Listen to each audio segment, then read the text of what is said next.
here in Docus, we launched the Safeguarding Code back in 2018. And that was really coming from our members who really felt that it was necessary to really commit to the certain principles that we wanted to adhere to collectively when it came to safeguarding. And with that, we also established a safeguarding working group. So we have very active members from across Docus who are engaging collectively, looking at shared learning and best practice. And I think that really gets down to kind of what we really see as fundamental when it comes to safeguarding, is that it's not only about having the right procedures and processes in place, or indeed codes, but it's really about how you create a culture of best practice within your organization. And this is a moment now where we can come together and share how we apply some of those practices in reality in the organizations that we'll speak today. And as many of you know, the Docus is very much focused on international organizations who work overseas. However, a lot of what we have worked on collectively with members when it comes to safeguarding can be applied to all charities or all organizations working particularly with vulnerable groups. You know, all organizations are responsible for ensuring their staff, operations and programs do no harm to those who they support, and indeed that their staff and volunteers and colleagues also are protected from any harm in the course of their work also. So very much all the principles when it comes to safeguarding applies for all charities. So with that, I'd like to introduce our panelists for today. I'm delighted that we are joined with Moira Layden, who is joining us from INTO, but who indeed is a board member with ActionAid Ireland and is their safeguarding focal point. We are also joined by Fergal O'Connell. Many of you will know that he is the CEO of Self Help Africa. And we are also joined with by Valerie Philpott, who is the safeguarding expert advisor with Mission Cara as well. So with that, I'm going to actually kick off with a series of questions for our panelists, and then we will open up to questions and answers from you. And please do, either in the course of the discussion, please feel free to add in your questions into the chat, but there will be opportunities for questions after we hear from some of our panelists. So Moira, I might just come to you first. So can you talk through what is your role as safeguarding focal point in your capacity with ActionAid, but indeed, where do you see the relevance for having a safeguarding focal point on the board, and why is that necessary?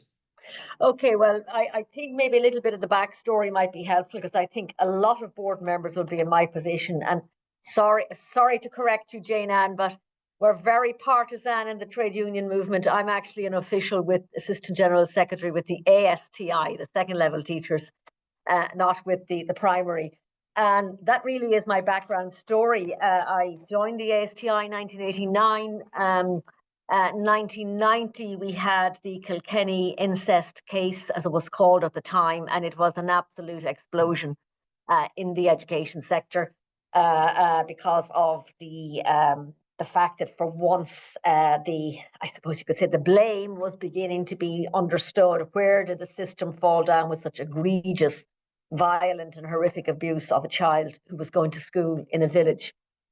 So I've been with the whole safeguarding process, child protection, as it was called in the first instance, and now safeguarding and child protection at a very senior level in terms of policy formation with the Department of Education, and also within the ASTI. And I suppose I should also say I'm the chairperson of a Gaelscoil, and obviously safeguarding and child protection are absolutely the germane to everyday practice in the school. So as I say, in my kind of professional life for over 30 years, in my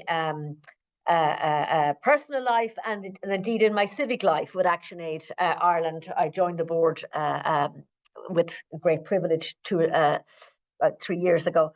So I now in retrospect are beginning to think I foolishly volunteered in September when it became when the issue came up at board level. The ActionAid Ireland adopted as what we call a SHIA, the sexual exploitation, sexual harm, exploitation and abuse SHIA and safeguarding action plan. And when that came up some months ago, because of my background and familiarity, I suppose, with the Irish institutional practice in the education sector, which is extremely robust and probably one of the best, certainly at EU level, I volunteered and entered a very different world, may I add, when it comes to being a safeguarding lead for an NGO, as distinct from a safeguarding lead in an organisation financed by the state and staffed by public servants, and handrailed by regulation, accountability, and quality assurance. So I'm going to come back to that point at the end of a few little kind of, I suppose, information I think it's important to give the audience around where ActionAid Ireland is at. ActionAid Ireland adopted the SHIA and Safeguarding Action Plan in 2023, following the adoption at international federation level of an overarching policy on SHIA and safeguarding in November 2021. So, and then, as I said, we adopted a lead for safeguarding in September 2024. So obviously there was a 1-year lead in whereby ActionAid Ireland developed its own action plan around the SHIA and safeguarding to represent and to ensure compliance with the overarching federation one, but also to make sure, I suppose, that domestic requirements are well integrated as well.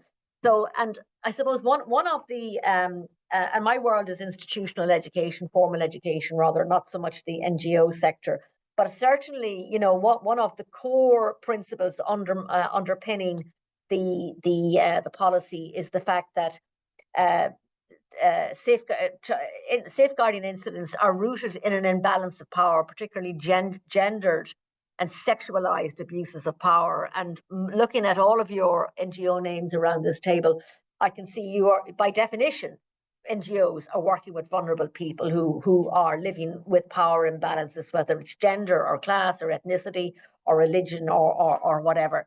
So I think really the principles which underpin it have to be very, very clear. And indeed, Jane Ann, I was just reading the DOCA's safeguarding code, and your principles are really, I think, very, very powerful. And I would recommend all of you to revert to them. I'll just call them out: personal responsibility, do no harm, inclusivity, identifying power and privilege, listening, responsive and survivor-centered, and safeguarding is everyone's responsibility. Simple language, but core precepts which should inform every safeguarding policy. So to come back then, I'm conscious of time, to come back then to ActionAid's own plan. And what we have, what's good, what are our strengths, what are our gaps, and what are the challenges. So our plan, as I said, adopted in 23, modelled on the International Federation of November 21, has indeed been proofed by the International Federation to make sure we're all on board. So the key feature of our plan is that we have identified risks for our 20 plus projects. We have produced a grid, a risk assessment, a grid of all roles and responsibility, and identified the risks within each project around SHIA and safeguarding. And that's a very, very strong point, where it's very, very clear who's responsible, who does what, and where are the risks across the works. So this is the feature of the plan. So what would I say identify as the strengths of the plan? Well, there's a positive organisational culture in ActionAid Ireland.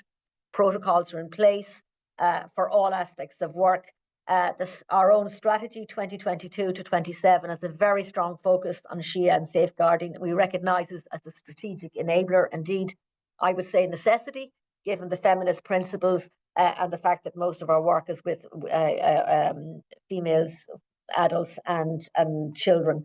And we've also signed up to both the DOCA's and the COLOF codes, which are really excellent codes of practice. So gaps, We need training for staff in Dublin rather than international level, and I think that's the what do you call it, a characteristic that everybody around this table, I'm sure, can nod their heads to as well. We need to better proof data processes around, particularly around one of our key projects, which is child sponsorship. Our publications need to be more explicitly informed by SHIA and safeguarding principles and shall we say, priorities. We also need to engage in, I suppose, basic housekeeping, such as the security of image, data, etc., in head office. So then I won't go through the role of the board because I'm sure people can ask questions. I just want to identify what I would see as challenges. And I think these challenges are generic, but as I said, coming from the formal education sector, where everything is very clear, it's a standardized model. You go into an early childhood centre, you go into a Leaving Cert class, the same protocol, the same procedures apply across that huge cohort of young people. It's reading and been familiarising myself with the ActionAid Ireland plan and ActionAid International plan. Very, very different processes. So it is a very complex area, safeguarding. No one should go into it lightly. I don't think. I might have done so myself. As well as that, the complexity is added to by the fact that the SHIA and safeguarding intersect with multiple other organisational policies. So recruitment, codes of conduct, dignity at work, bullying and harassment, all of that, internal communications, GDPR, data compliance, everything actually, which adds to the complexity of, I think, of the policy area. Obviously, challenges are training and staff awareness and capacity, because, as I said, I thought I knew about child safeguarding until I suddenly had to look at it from a completely different perspective. And I realised that one can never, ever have enough training in this space. I think really, if I personally would see a gap in that we will seek to address, I would see it as in the whole area of reporting. Because as we have seen from, and I'm not going to be so crude as to name any political party in a week where there's in a period of a general election, but as we have seen recent experience in Ireland, a political party has gone through turmoil because internal reporting procedures were deemed to be flawed. And I would think that is an area I will bring particular attention to when as a board lead. Because it's all very well for an NGO to have a very clear model of the chain of command and who does reporting go to. That's fine for internal processes, but where is that internal process engages with the external authorities, whether it's the HSE or whether it's the Garda Síochána, that I think needs to be made extremely clear, because that is where you come a cropper.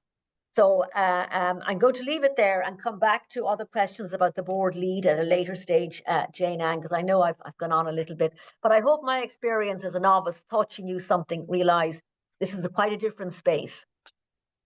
No, thanks very much for that, Moira. And I think you've also touched on, like that, a lot of the roles, or I suppose the responsibilities that you take on really as a safeguarding expert in terms of, ensuring that level, looking at things like internal reporting measures, risk, the processes that are in place, and integration with other policies and areas such as that as well. But we'll get back to that probably in a little bit more detail. I'll go on to Fergal actually. So Fergal is the CEO of Self Help Africa. And we're really here to get a bit of your perspective as CEO.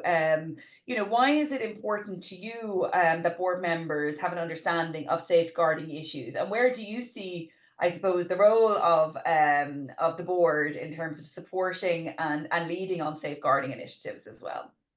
Sure. Thanks very much, Jane Ann. I think, first of all, to kind of put safeguarding in the perspective of my career, I've been working in the international humanitarian development sector for over 20 years.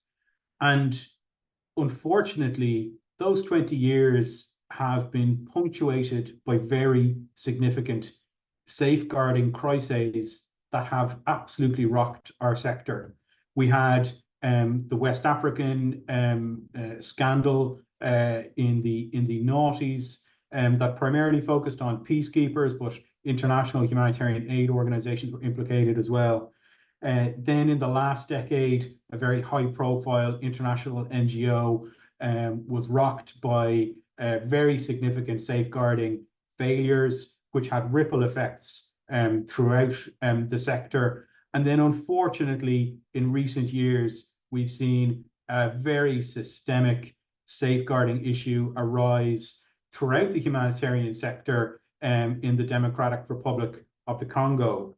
So I suppose, looking back over those 20 years, it's important that trustees know that safeguarding issues are continuing to arise, and they will continue to arise because of the inherent power dynamics within our operating models.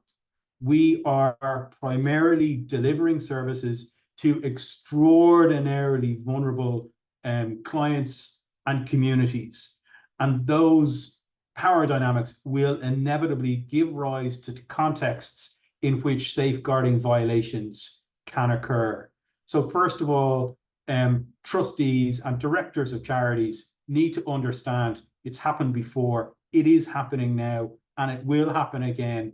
And most likely it is happening right now in the organization that you're responsible for. And I suppose that's the next most important point that I think it's important the trustees understand, and I underline quite frequently with my directors that, under the Companies Act and under the Charities Act, trustees are ultimately and legally responsible for everything that happens in the organizations that they lead.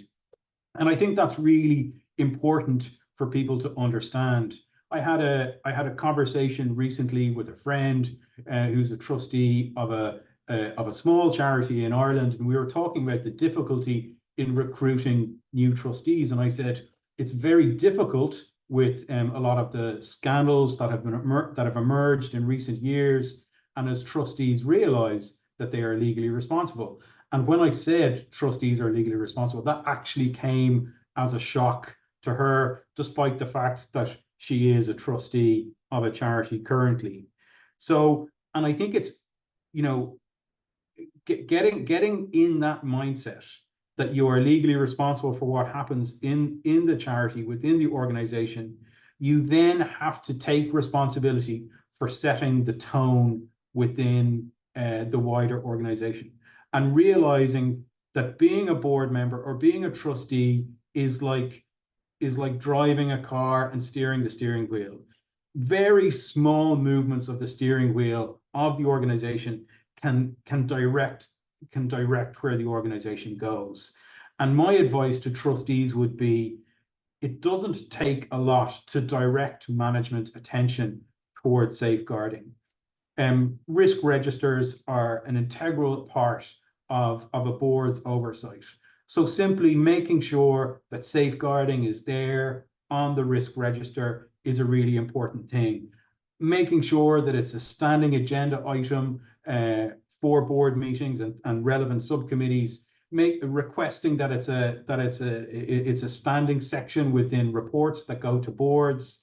That is also an important signal to management.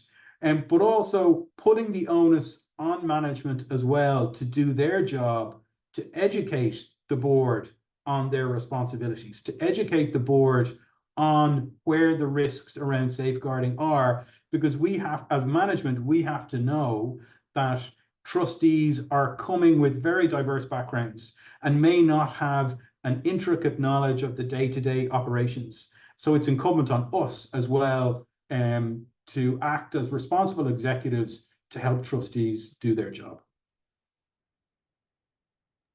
Thank you very much, Fergal. I think it really emphasised the fact that we cannot assume a kind of a base level of knowledge, particularly for trustees coming in who are supporting charities and ensuring that that they understand there has to be a concerted effort to make sure that those policies, procedures are in place, and that the board is also supported to be able to deliver on what they're required to do as trustees when it comes to safeguarding. I might actually just go to now Valerie Philpott, who is our last panelist So Valerie is the safeguarding advisor for Mission Cara, but is also co-chair of the safeguarding working group here in Docus, and has been a key person in revising our safeguarding charter over the last year or so. So Valerie, I suppose I'd like just to ask you a question around your work. I suppose you're working with safeguarding issues in practice. So can you highlight from your own experience, where are some of the key areas that could be led from a board level? So that we have an idea of kind of, that there's a need for those kind of structural pieces to be in place. And Fergal's alluded to kind of the responsibilities that are there. But maybe from a very practical perspective, what could you see where boards could step in when it comes to safeguarding? Thanks, Shanann. Hi, everybody. I suppose, look, as a practitioner myself, and I think you've kind of, the question kind of alludes to my answer really, in sense that we do have to think about those practical ways that we connect the dots for between, practitioners, those at the operational level, and indeed at board level. I suppose what I've seen over the years is, there's a concept in psychology called the bystander effect. And essentially, you have board members who really don't feel confident in their own knowledge and understanding of safeguarding. And ultimately, months and years go by until an incident occurs. And some of those, incidents were highlighted there by Fergal. And, unfortunately, we have to learn from the mistakes of the past. But what I've seen, I suppose, throughout the sector over my, I've been working in the sector since 2018, is a huge motivation to actually do better. And so that makes my job, ultimately, that makes my job in the first instance a lot easier, because there is an impetus within the sector to acknowledge that perhaps we haven't been getting everything right. And I think the importance of it not just occurring at operational level, it does have to be led by the board, and the huge impact of that filters down to that practice level, and indeed to our beneficiaries, our service users, our participants. Because ultimately, if safeguarding isn't supported at board level, then I can assure you it won't filter down to the practice level. In my own experience in Mission Cara, I've worked quite closely with the board in my time there. And I've also, incidentally, I've also been, deeply engaged across the sector. And I can see some of the challenges that my colleagues face when perhaps the board isn't as, it doesn't really understand the full level of risk that comes with safeguarding. And I think we've gotten much better. I think we all could understand, and has been a long understanding of the risk of the mismanagement of funding.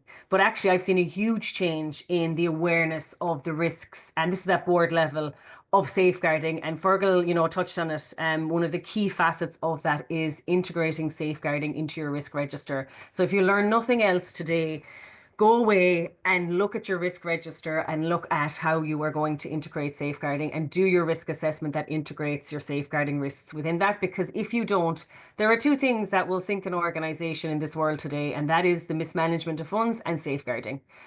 So you need to look at it and pitch it as at that level, because we've all seen the media reports. We've all seen how organizations, and ultimately, really, when it gets to that stage, the amount of resources that then have to be diverted into managing incidents, and the huge cost that comes with, in terms of legal fees, potential court appearances, and of course all of the activities that come to make sure that it doesn't happen again, when in fact actually, taking a more proactive stance is going to be more beneficial, not only to the reputation of the organization, but also to the bottom line.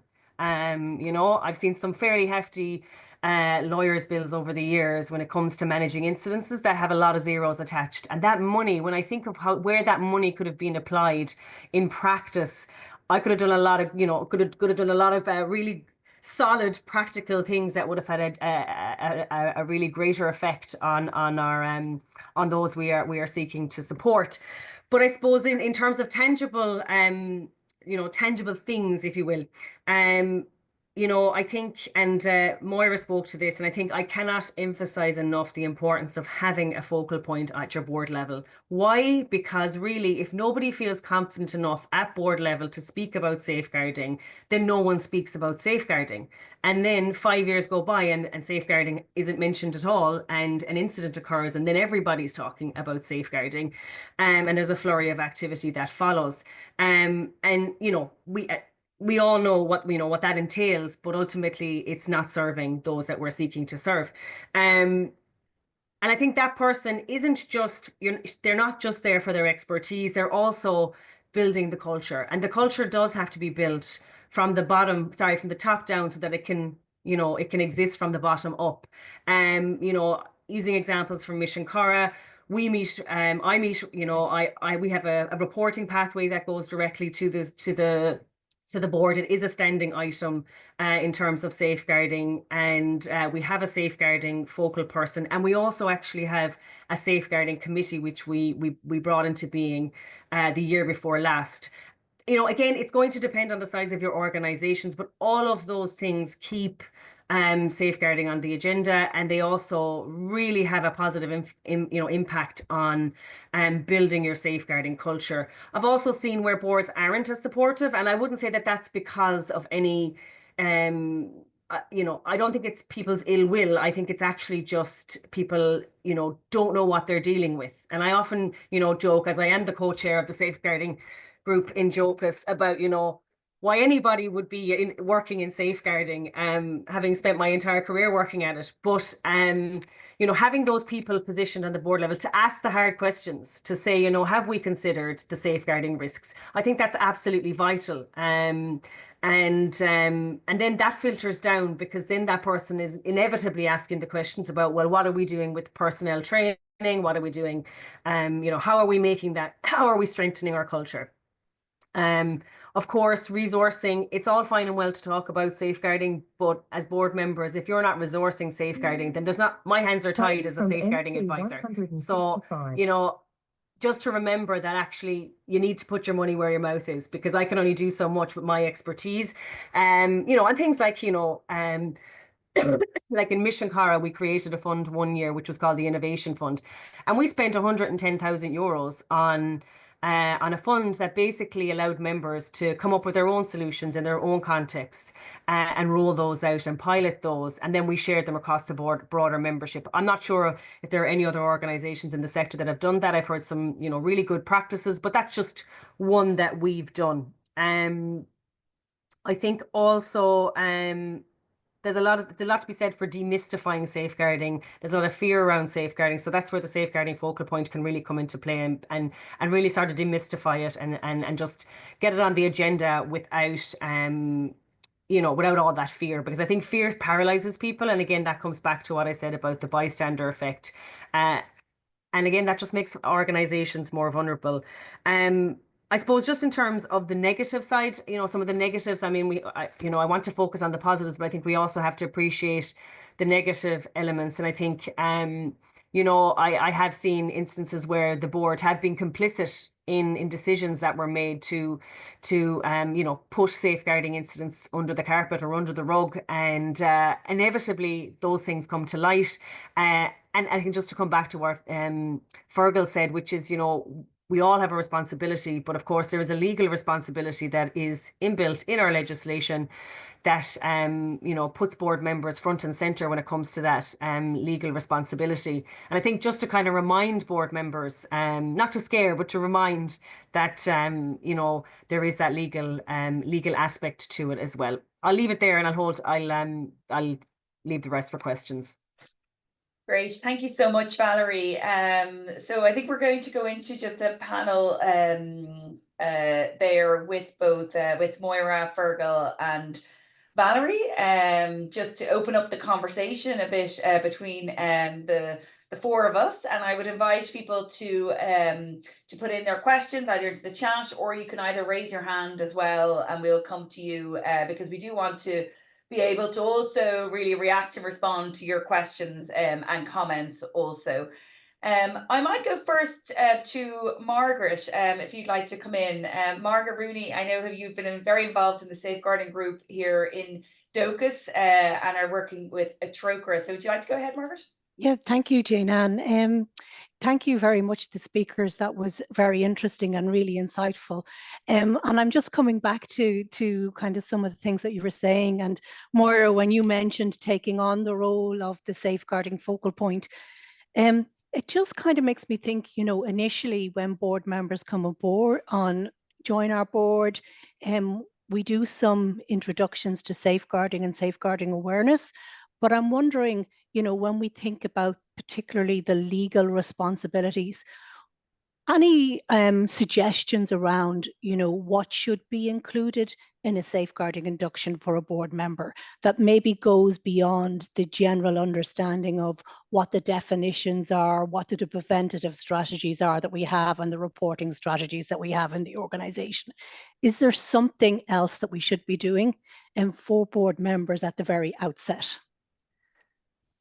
Great, thanks for that, Margaret. Moira, would you like to respond to that? Yeah, well, as I say, I'm in this role since just 2 months or so, and it's very clear to me that this is quite a new space, so to speak, for ActionAid Ireland. So in a way, this is probably a good thing in the sense that we can actually start by building a strong culture from the beginning rather than trying to retrieve poor cultures and bring them into line. So certainly, I feel, you know, it's not the type of thing we discuss at meetings, and perhaps that's because we haven't had to discuss it. But I think what I would absolutely agree that safeguarding cannot be prioritised unless it's on the agenda of every board meeting, and unless there is very clear communication to all of the directors or trustees about their responsibilities, legal, moral, and leadership responsibilities, but also that there would be a very clear induction. Now, I think we need to do that. So, as I say, this is a space where we can learn. And I'm Valerie there. I was thinking, God, I must meet up with you. You're in Dame Street. I'm over here at Christchurch. I think, you know, obviously there is a lot of good practice already in the sector. We can learn from each other. So that would be my thing, but learn with alacrity. Don't wait till the crisis happens. Get moving now is my attitude. No, sorry, that sounds a bit glib, but as I said, I'm quite new, and I think to me this is just as much a learning experience as I hope it is for the participants in the seminar. Thanks, Moira. No, I think it is. And I think it's helpful just to even start thinking through all of those different kind of processes that we're looking at. So, you know, when we talk about, you know, embedding safeguarding into the culture of boards, it is around things like the terms of reference, the induction, all of these factors that we need to consider once somebody is appointed as a board member. And one of those, a question has just come in there. Perhaps, Valerie, you can speak to that just on setting up a safeguarding committee. So, would you speak to just kind of even just what some of the roles and responsibilities of that committee are and how that works? Yeah, sure. I suppose for our committee, I'm just trying to think now. We have 5 members. We have two board members, myself, the CEO, and an external an external from in country from Kenya, and also an independent safeguarding professional from Ireland who's worked in the sector. Look, ultimately, when we set up the safeguarding committee, and you know, we do this all the time in the sector, is we draw from people we know. You know, none of us have infinite resources, but ultimately I reached out to my own network within, you know, I'm a practicing social worker, so a qualified social worker. So I would have been able to link in with the social work network throughout Ireland. So that way I was able to get somebody with social work experience, but also with that kind of broader safeguarding in Ireland and luckily in the international context. And I suppose for anybody who, you know, is thinking about committees or even board members, you know, just a little plug for the IASW, reach out to the Irish Association of Social Workers. They'd be a really good ally to for safeguarding personnel for your boards, or indeed just reach out to me and I'll happily link you in with you know, potential persons that might be suitable for your boards. Because I know it can be quite challenging to find board members in general, but it's even more challenging to find safeguarding personnel. Ultimately, for us, we wanted to have a voice from the Global South, so that was really important. And again, that was through our own network. One of the members I had met along the way when I visited Kenya, and of course we recruit all our board members in the same general way. But ultimately for us, we wanted a mixed bag of expertise, skills and experience. And I think, look, it's not just about the skills and experience. It's actually about even being able to come to public forums like this and say, look, we've set up a safeguarding committee. You know, it's not that difficult. We meet 4 times a year, you know, and having those different lenses and voices in the room helps us to think about, to think strategically about, you know, what we're planning to do. And you know, sometimes when you're immersed in the work, you miss things. And sometimes, you know, those discussions will be, well, have you thought about X or Y? And, you know, I'm start going, no, I haven't actually. And we take it from there. And that's actually a really important facet of having a safeguarding committee, because when you're entrenched in the operational side of things, it can, you know, you can get immersed in the work, as it were. So, you know, I suppose the key things really are draw from your networks, draw from, and look, again, you know, I'm co-chair of the safeguarding committee. I mean, that, you know, that group has been invaluable. When I first started in the sector in 2018, I hadn't worked in the sector before. I'd worked in child protection. I'd worked in a lot of different social and community, different contexts. But really, you know, to be able to situate myself and my expertise in the sector, I really needed to have that. That group was really helpful to me. And I think similarly for a board, having the committee, so you know, the information that's going back to the board, they can be assured that that's coming from multiple experts, if you will. And I think that gives them some comfort in sitting into their responsibilities when it's coming from a committee. And as I say, it's not overly burdensome. We meet 4 times a year. But, you know, we get the job done at the end of the day. And, you know, things like, you know, how are we going to improve reporting? I think that was mentioned already. You know, I think there's a massive underreporting in the sector, and I think that's constantly on my mind. It isn't a good thing when we're not getting reports relative to the amount of abuse that exists in the community. And so you can really start to think strategically when you have a committee. Thanks, Valerie. Thanks. It gives it is around having that kind of broader level perspective, you know, that you're able to bring in some of those external voices into the space to be able to be really tease out either some of the issues or challenges that have been presented to the organisation. Moira, I might come to you just on a question there around specifically relating to a terms of reference for a focal point. You know, I know that within ActionAid, it's a relatively new position, having a focal point, but it really is perhaps something that you know, what do some of the roles and responsibilities look like for somebody who is in that position? Sorry, I'm just consulting the Federation's document, the overarching policy, which sets out those concerns. But I think what, on a more practical level for me, the focal point is in Nepal. So I think there needs to be some thinking on my part and on the board's part as to how do we have clear engagement with somebody who's not just in a different time zone, but perhaps in quite a different cultural space, etc.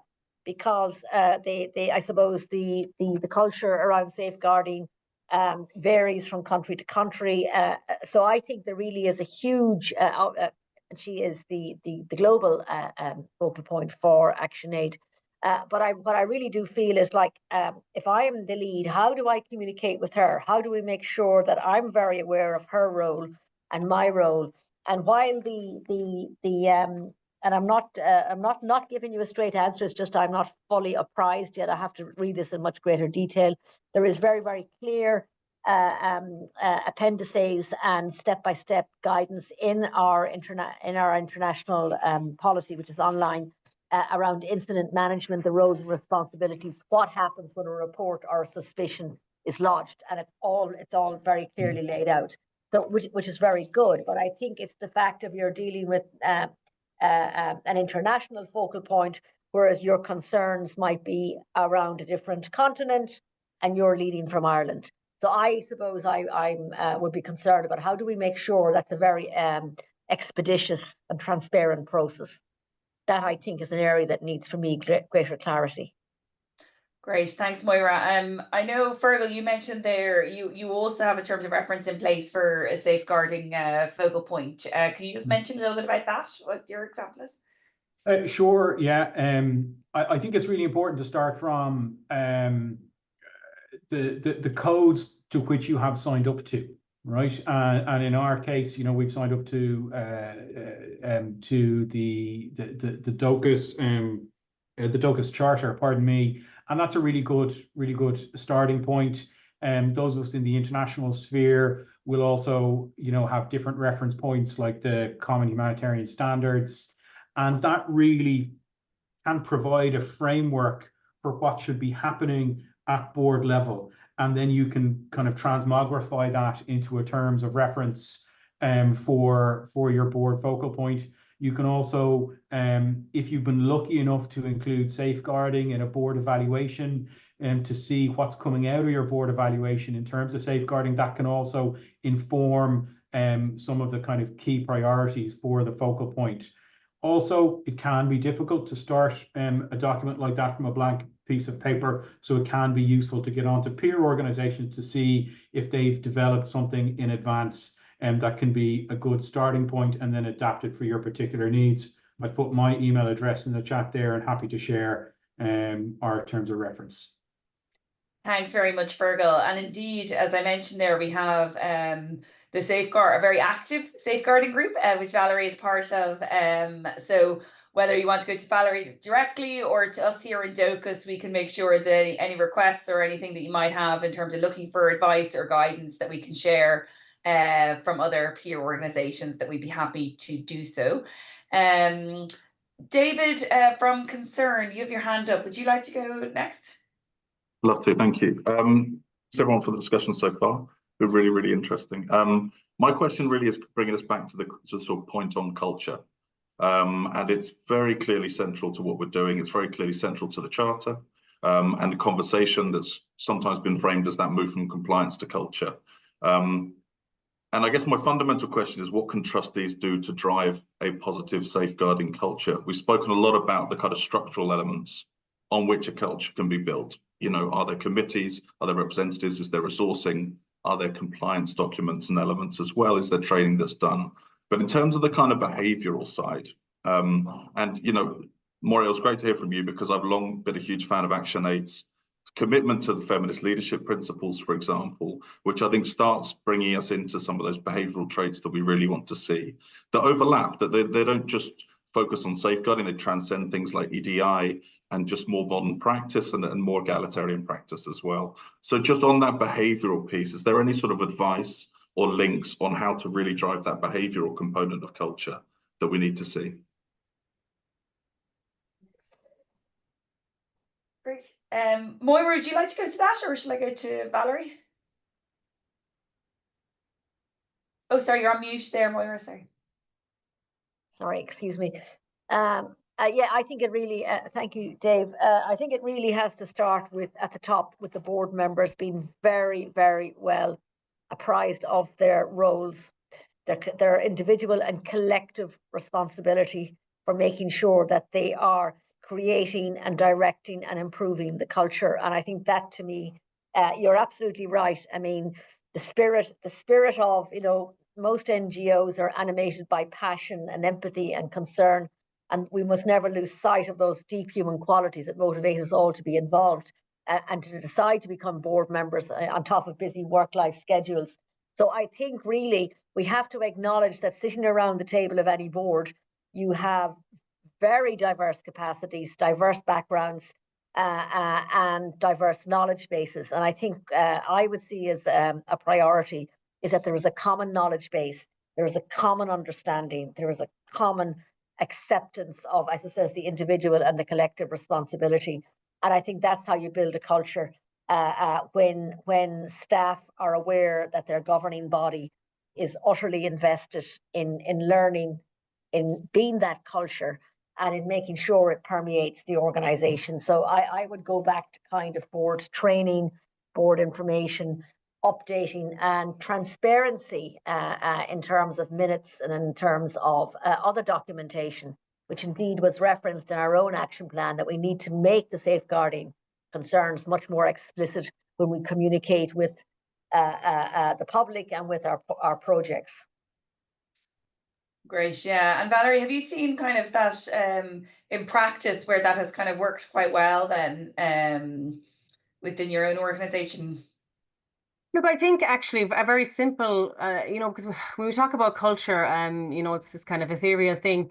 But I certainly, having worked in different organizations, and there is a sort of a knowingness that you can't quite put your finger on when you talk about, well, what's a good and what's a strong or what's a weak safeguarding culture. But actually a very simple way of and practical way of how does the board embody this safeguarding culture that you want them to be representing, if you will, and I think one of the ways we've done that in Mission Car is we've gotten board members to speak about it at various fora, be it the AGM we've created, it might just be a little piece on something that we've done with safeguarding that I'll present with the board member, or and it's about demystifying safeguarding. So again, our staff are seeing our board members talk about safeguarding in a non-confrontational way, talking about best practice, talking about the achievements throughout the year, and really showing that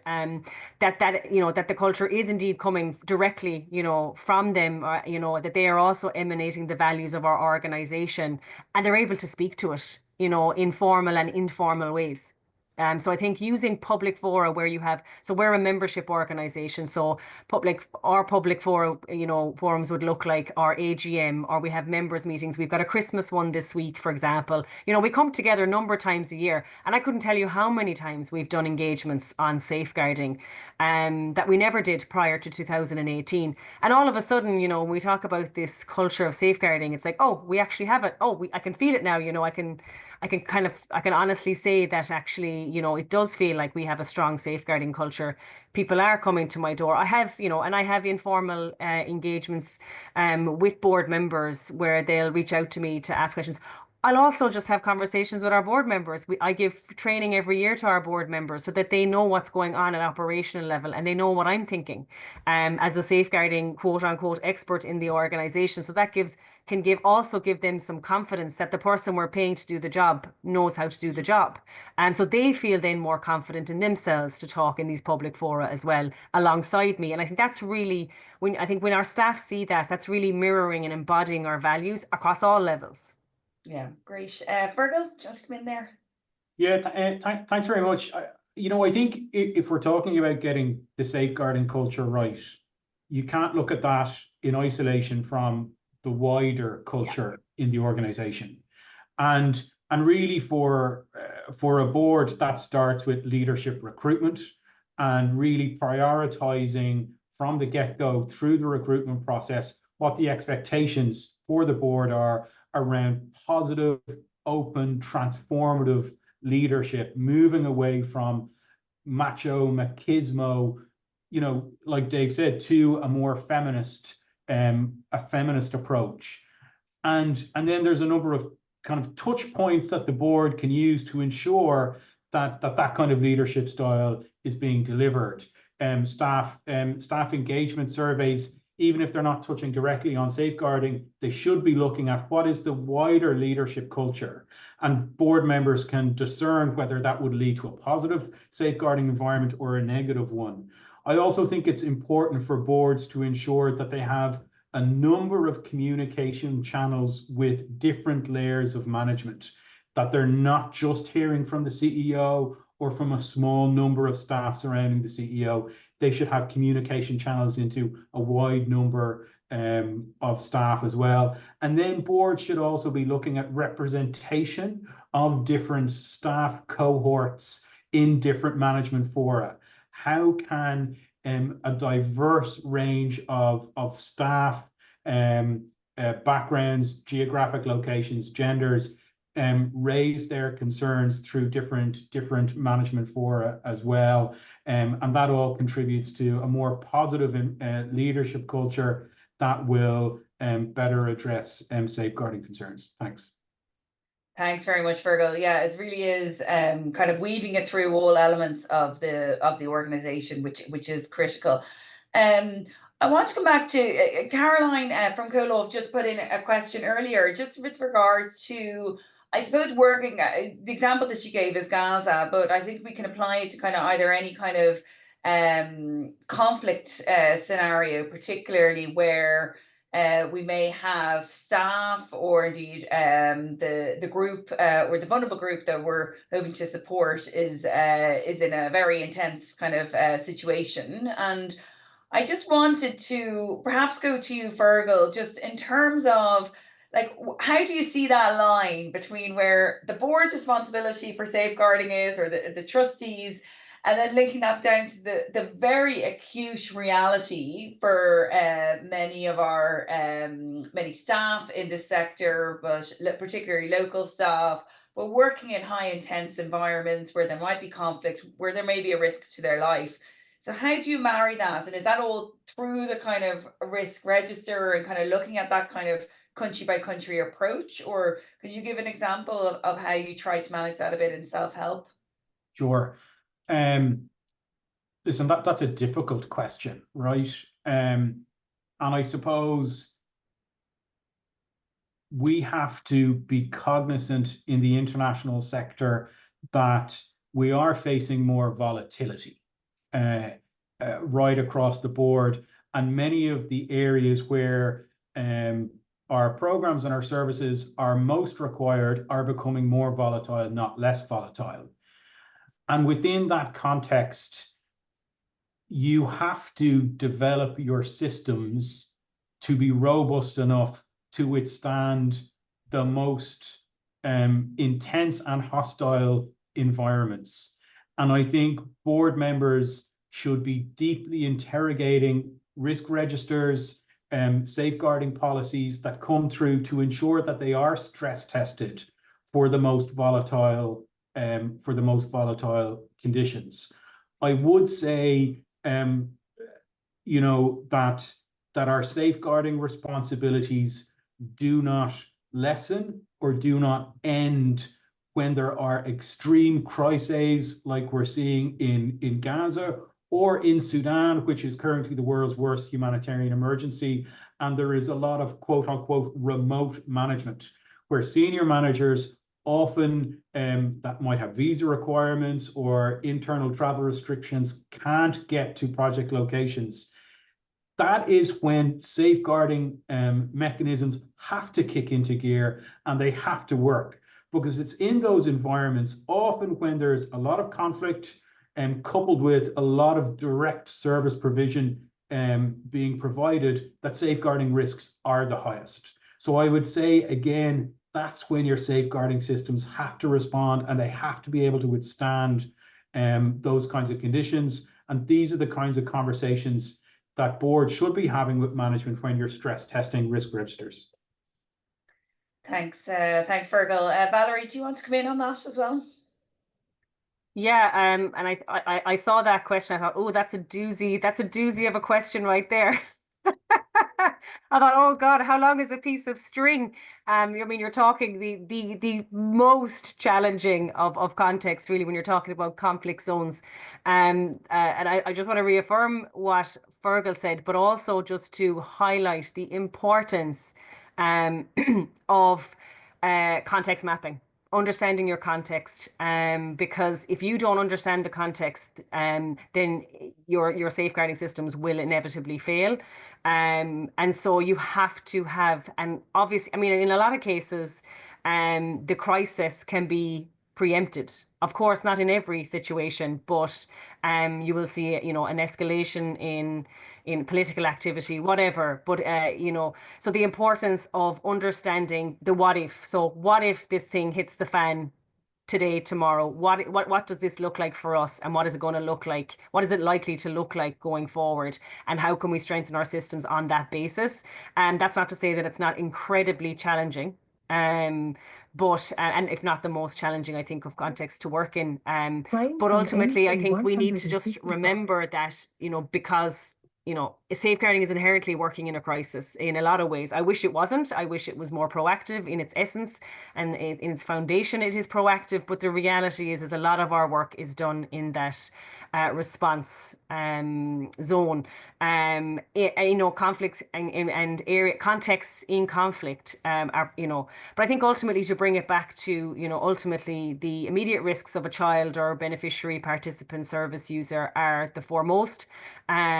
But also not to forget that, and you see that a lot when incidents have come out in the media, is that I think maybe that the crisis or the context has been used as excuse is probably too strong a word, but ultimately as to unburden the organization's responsibility, and that just isn't going to wash going forward.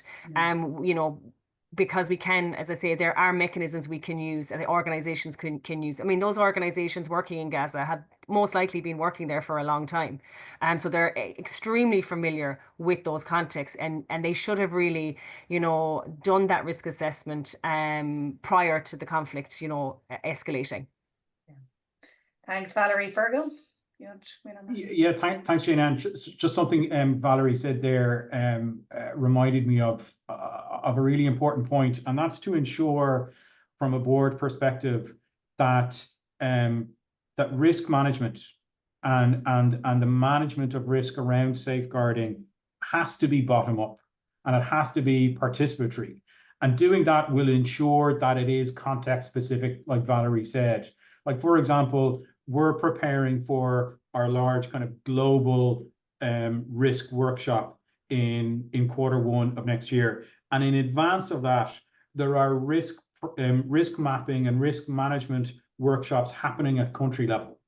And then we will aggregate what's coming up at country level into a global risk register that will then be presented to the board. So I would be encouraging trustees and directors to be looking at the process that delivered the risk register as well, that addresses safeguarding, as much as the outcome, the resulting register in and of itself, and ensuring that diverse voices are included in those processes, so that the real risks are being mapped, particularly when it comes to safeguarding. Thanks. Great, thanks very much for that, Fergal. Okay, so if there's any more questions, please put them in the chat or raise your hand. I just want to draw everyone's attention to the Safeguarding Charter. So, as I mentioned, this is an updated version of the DOCA Safeguarding Code, and it will be launched on the 9th of December. Hopefully you will receive an invite to that event, or you can join. And we'll be sharing with you the new Safeguarding Charter once it is launched. But as I mentioned, a lot of what has come up here in this discussion this morning feeds into really some of the, not only just the principles, but really what are some of the leadership behaviours and organisational actions that need to take place, you know, in order for there to be a strong safeguarding culture. So as we'll go to wrap up, I might ask each of the panelists perhaps just to make some of their final comments, just in terms of what they see as absolutely critical for trustees to take forward from this conversation, and perhaps an action that they can take, you know, in their role, whether as CEO or as trustee going forward. Moira, I'll jump in first, go ahead first? Yeah. Yeah, I not to kind of oversimplify it, but you know, you know, have a post-it note on your computer, and the post-it note simply says, "And what about safeguarding?" And ensure that every single one of your interactions with the organization you're leading, you're asking the question, "And what about safeguarding?" If it's recruitment, you should be saying, "And what about safeguarding?" If it's the risk register, it's "What about safeguarding?" If it's you know, we're all going to be agreeing our budget soon for 2025, and what about safeguarding? Your employee engagement survey, and what about safeguarding? Just keep on putting it on the radar, keep on putting it on the agenda, and keep on asking, and what about safeguarding? If you do that, you know, you're a good way towards discharging your duty. Great, thanks, Virgil. Moira, do you want to come in with some final? Yeah, I suppose I feel a bit of an outlier in the sense that I'm not in the practice space, which many people are. Like as I say, I volunteered to put myself up for selection to the Board of Action Aid out of a sense of civic duty, which is probably you know, a very widespread phenomenon when you work in the space of education or other social projects. You realise how, you know, how much you can bring actually to other spaces. So what I certainly feel is that, and there's people who are directors or CEOs of agencies really need to make sure to look around the table at your board of trustees and like, who are they? Why are they here? What is their base knowledge? Do we have shared values around safeguarding, you know, shared understandings? So I really feel that, you know, the ordinary decent trustee, it's like school boards of management. You can't get people because they don't want the responsibility.